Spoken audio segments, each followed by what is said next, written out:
స్థానిక సంస్థల ఎన్నికలు వస్తున్నాయి.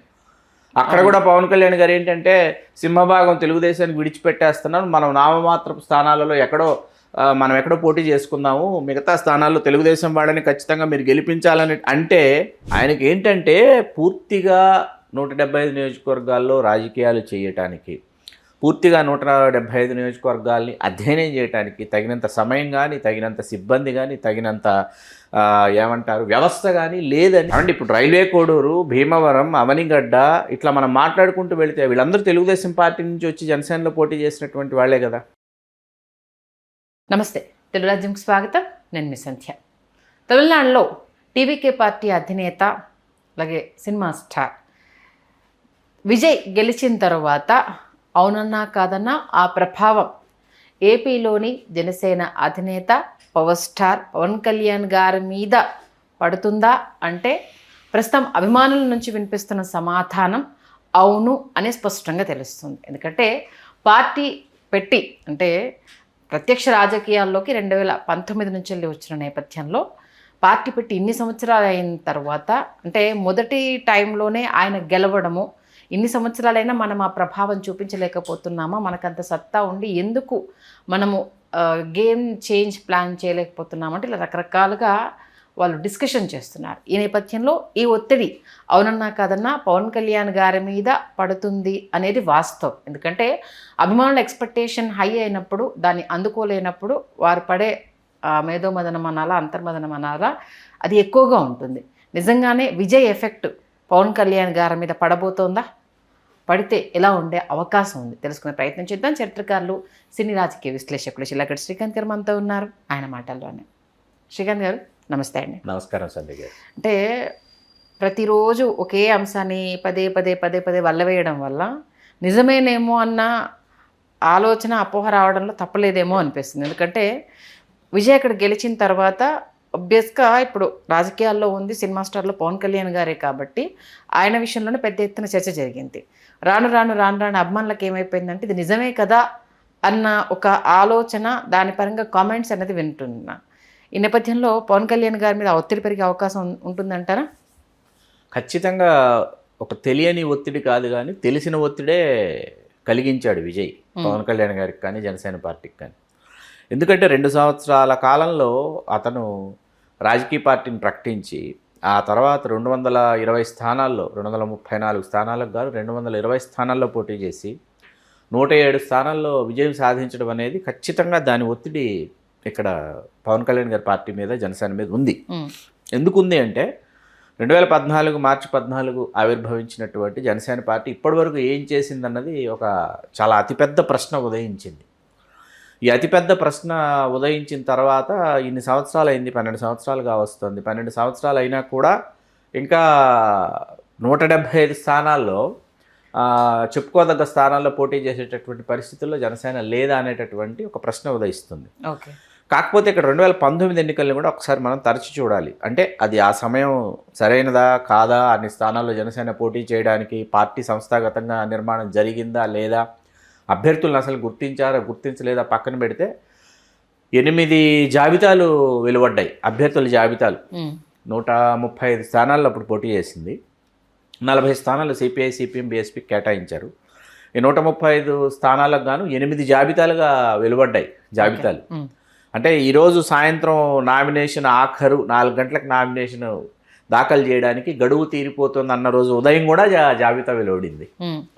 సరే, రాజోలు మాత్రమే గెలుపొందడం, పవన్ కళ్యాణ్ గారు 2 చోట్ల ఓడిపోవడం, ఆ గుణపాఠాల్లో నుంచి పార్టీని ఆయన తిరిగి పొత్తులోకి తీసుకురావడం, పొత్తులోకి వచ్చి 21 స్థానాలు, 2 ఎంపీ స్థానాలు గెలుచుకోవడం. పొత్తులోకి తీసుకురావడం కన్నా అనూహ్యంగా పొత్తులోకి వెళ్ళడం అంటే బాగుంటుంది సార్. ఎందుకంటే అది అనుకున్నది కాదు. అలా సడన్గా అక్కడ మన చంద్రబాబు నాయుడు గారు జైలుకి వెళ్ళిన తర్వాత అంటే అటువైపు నుంచి వచ్చిన ఆ విషయాలను అంటే వాళ్ళు ఉధృతంగా వీళ్ళపైన దాడులు చేస్తున్న నేపథ్యంలో ఇది అనివార్యం అనుకున్న సందర్భంలో దాడులు చేశారు ఉధృతంగా. వైఎస్ఆర్సీపీ నుంచి జనసేన కూటమి అంటే అధినేతను జైల్లో వేశారు అన్నప్పుడు వాళ్ళు అది ఉధృతమైన దాడి అనేసనే వాళ్ళు తెలుగుదేశం శ్రేణులందరూ కూడా ఒక విధమైనటువంటి భయాందోళనలకు గురైపోయి వాళ్ళు అసలు ఎక్కడా కానరానటువంటి పరిస్థితి. అది వాళ్ళ మీద దాడులు చేశారని మీరు అంటున్నారు, కానీ పవన్ కళ్యాణ్ గారు లోపలికి వెళ్ళి ఆయన పరామర్శించి వెలుపలికి వచ్చి ప్రెస్ మీట్ పెట్టి పొత్తులో ఇప్పుడు చెప్తున్నాను అని చెప్పేంత వరకు కూడా ఏంటంటే అవన్నీ నాటకీయ పరిణామాలు అదే అన్నమాట. అంటున్నా. ఆయనకి ఏంటంటే పూర్తిగా 175 నియోజకవర్గాల్లో రాజకీయాలు చేయటానికి, పూర్తిగా 175 నియోజకవర్గాల్ని అధ్యయనం చేయడానికి తగినంత సమయం కానీ, తగినంత సిబ్బంది కానీ, తగినంత ఏమంటారు వ్యవస్థ కానీ లేదని రాజకీయ విశ్లేషకుల నిశ్చితాభిప్రాయం. ఉందని కనిపిస్తుంది కానీ కాదు. ఓకే. ఎందుకంటే ఒక నియోజకవర్గాన్ని అర్థం చేసుకోవడం, అధ్యయనం చేయడం అనేది అంత సాధ్యమయ్యేటటువంటి పని కాదు. కొన్ని నియోజకవర్గాలు మీకు కొన్ని ప్రాంతాల్లో ఏంటంటే కేవలం కొన్ని సామాజిక వర్గాలు మాత్రమే ఆ నియోజకవర్గాల మీద ఆధిపత్యం దశాబ్దాల తరబడి ఎందుకు వహిస్తూ వస్తున్నాయనేది ఒక అతిపెద్ద అధ్యయనం అనమాట. అటువంటి అధ్యయనాలు ఏవి చేయకుండానే ప్రజారాజ్యాన్ని కూడా తీసుకొచ్చి ఎకాఏకిన మనం 104 మంది వెనుకబడిన తరగతులకు సామాజిక న్యాయం అన్నాం కదా అని చెప్పేసి మనం కేటాయించేసి చేసినటువంటి ఆ 104లో చిరంజీవి గారి సామాజిక వర్గానికి సంబంధించి కొంతమందికి ఎక్కువ మందికి ఇచ్చున్నా, లేకపోతే అభిమానులకి చెప్పుకోదగ్గ సంఖ్యలో అభిమానులకి ఇచ్చి ఉన్న ఫలితాలు వేరేలాగా ఉండేవి. అది వేరే విషయం.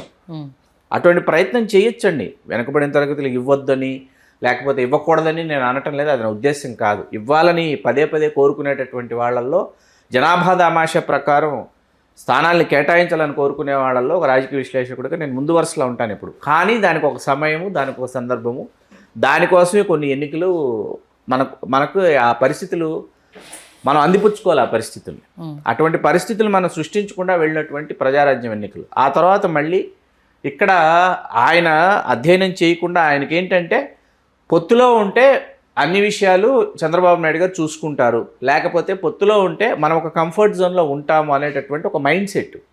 ఆ మైండ్ సెట్లోనే ఏమండి ఇప్పుడు రైల్వే కోడూరు, భీమవరం, అవనిగడ్డ ఇట్లా మనం మాట్లాడుకుంటూ వెళితే వీళ్ళందరూ తెలుగుదేశం పార్టీ నుంచి వచ్చి జనసేనలో పోటీ చేసినటువంటి వాళ్ళే కదా.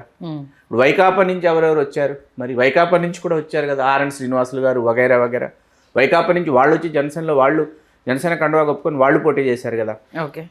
ఇప్పుడు ఇక్కడ అంటే అసలైన జనసేన జెండా ఇప్పుడు రేపు స్థానిక సంస్థల ఎన్నికలు వస్తున్నాయి. ఇప్పుడు మనం ఎంత చర్చ ఎందుకు చేస్తున్నాం, ఈ ఒత్తిడి అనే మాట ఎందుకంటే రేపు స్థానిక సంస్థల ఎన్నికలు వస్తున్నాయి.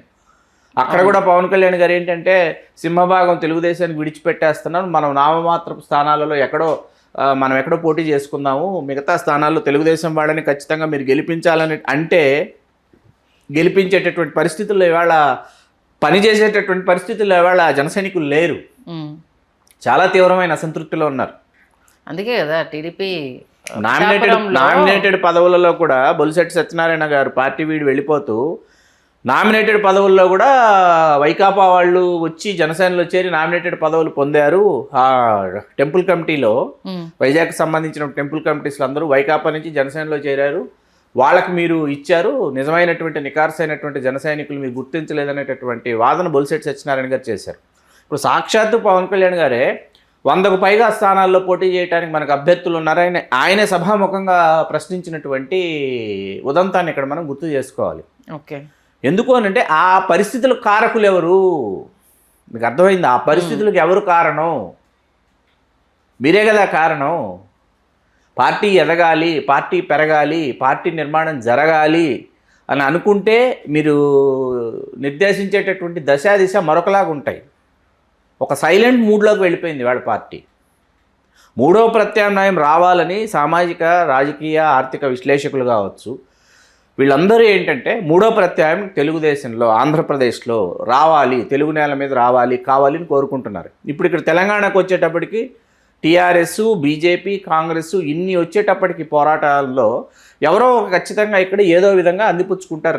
రేపు టీఆర్ఎస్ఎస్ వర్సెస్ బీజేపీ అవుతుందా, బీజేపీ వర్సెస్ టీఆర్ఎస్ అవుతుందా, మధ్య మార్గంగా కాంగ్రెస్ మళ్ళీ దక్కించుకుంటుందా అన్నది ఇక్కడ అంటే ఇక్కడ ఆట ఇక్కడ కొనసాగుతుంది. అక్కడ ఆంధ్రప్రదేశ్కి వచ్చేటప్పటికి ఏమైపోయిందంటే మూడో ప్రత్యామ్నాయం అక్కడ కావాలి. ఓకే. అంటే ఇప్పుడు మూడో ప్రత్యామ్నాయంగా జనసేన చూస్తున్నారు ప్రజలు. అంటే కూటమిలో ఉండకుండా బయటికి రావాలి అనేసనా? అంటే కూటమిలో ఇప్పుడు ఆ ఒత్తిడి మీ కూటమిలో ఉంది అని అనుకుందామండి. కూటమిలోనే ఉంది. ఇప్పుడు కూటమిలో నుంచి ఆయన వెంటనే వెలుపలికి వచ్చే పరిస్థితి కానీ మరొకటి కానీ అక్కడ లేవు.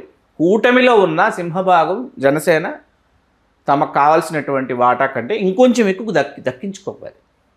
దక్కించుకున్నప్పుడు ఏమవుతుందంటే పార్టీలో నాయకత్వం పెరుగుతుంది, కరెక్ట్. కొత్త రక్తం పెరుగుతుంది.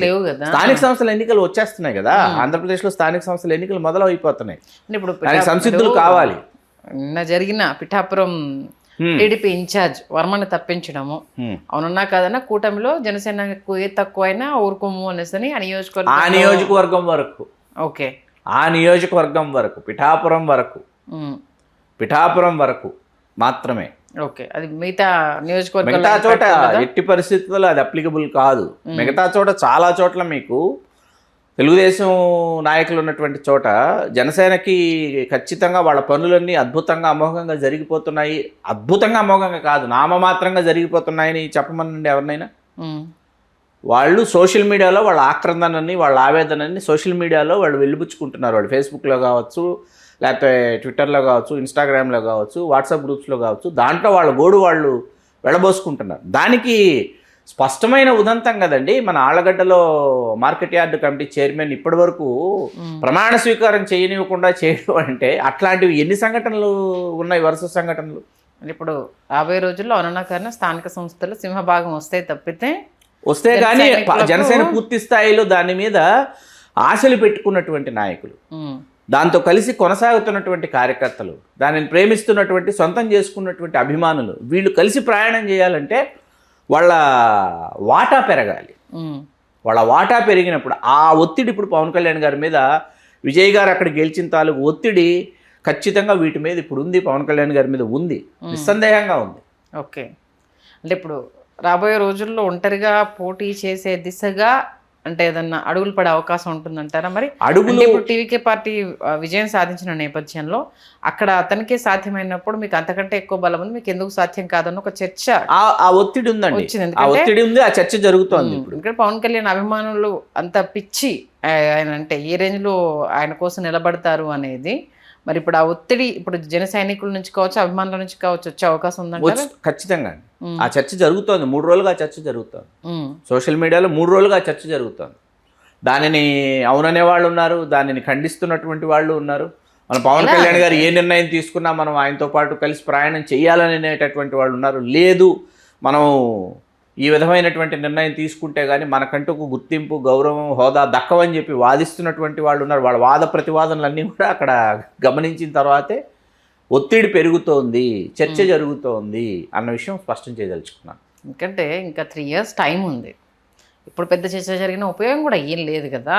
ఇప్పుడు నిజంగానే ఇంకో 1 year బిఫోర్ ఈ చర్చ జరుగుతుంది అని అంటే సరే నిర్ణయం తీసుకోవడానికి సంవత్సరం ముందు మీరు మాట్లాడుకోవడానికి ఏం ఉండదు. ఇంకా మళ్ళీ వాళ్ళు సంవత్సరం ముందు అప్పటికి మీకు ఆశావహులు కావచ్చు, అభ్యర్థులు ప్రక్రియ కావచ్చు, ఆశించేటటువంటి వాళ్ళు, చర్చలు, వాళ్ళ యొక్క ఏమంటారు వాళ్ళు దరఖాస్తు చేసుకోవడాలు, అసలు ఎందుకు ఏమిటన్నదంతా సంవత్సరం ముందే మీకు అసలు ఖరారు అయిపోతాయి.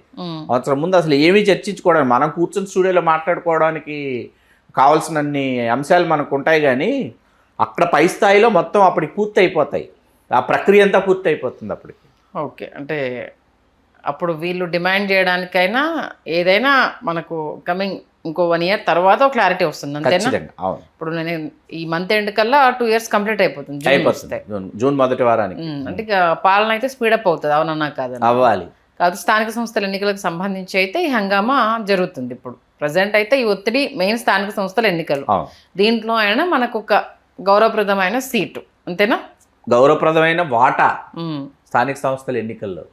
చూద్దాం మరి ఈ ఒత్తిడి ఏ మేరకు పవన్ కళ్యాణ్ గారి మీద ఉండే అవకాశం ఉంటుంది. మరి జన సైనికులు కావచ్చు, కార్యకర్తలు, నేతలు కావచ్చు, మరి ఆయనను ఏ రకంగా దీన్ని ఒప్పించే ప్రయత్నం చేస్తారనేది, మరి అధినేత కూడా ఏ రకంగా ఆలోచించి అడుగులు వేస్తారనేది మంచి విశ్లేషణ అందించారు. ధన్యవాదాలు శ్రీకాంత్. ధన్యవాదాలు. హలో, తెలుగు రాజ్యం ఛానల్ చూస్తున్నారా? సామాజిక, రాజకీయ, జీవన చిత్రణే తెలుగు రాజ్యం. అతిశయోక్తులు, అసత్యాలు ఉండవు. రాజకీయ కోణం కాదు, ప్రజా కోణమే కొలబద్ద. తెలుగు రాజ్యం వీక్షణ మీ ఉత్తమ అభిరుచికి నిదర్శనం.